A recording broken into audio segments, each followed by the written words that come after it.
Ahora, para entender mejor el funcionamiento de este aparato eléctrico, veamos las partes que lo conforman.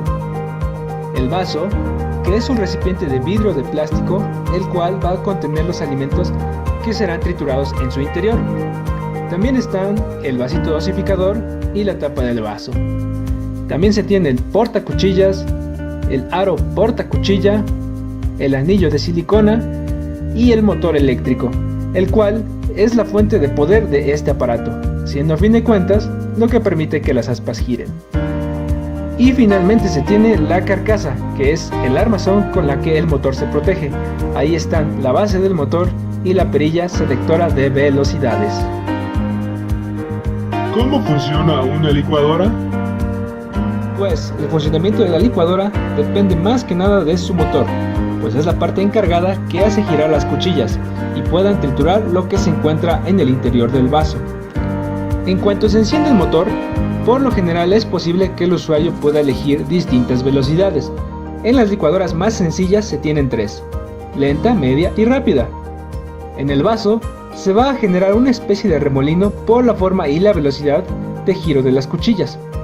El líquido que se vaya formando se va a mover hacia los lados y además va a volver al medio porque sus partes sólidas se van a ir desplazando en el fondo, sitio en el que se ubican las hojas o cuchillas, y por lo tanto no va a quedar nada y todo se triturará.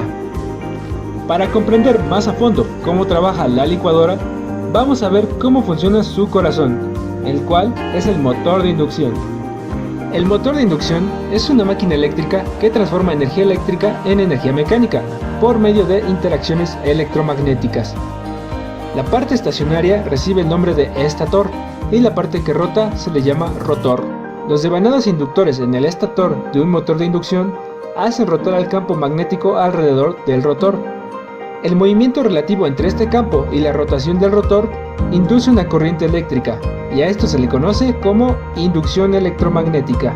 Alternadamente, estas corrientes que fluyen longitudinalmente en los conductores reaccionan con el campo magnético del motor, produciendo una fuerza que actúa tangente al rotor, dando por resultado un esfuerzo de torsión para dar vuelta al eje.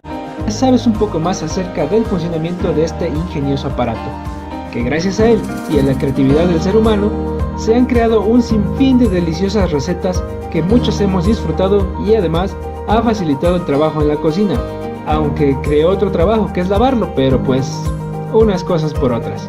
Espero que este video les haya gustado, les haya servido para aprender un poco más acerca del funcionamiento de este aparato eléctrico utilizado en la cocina.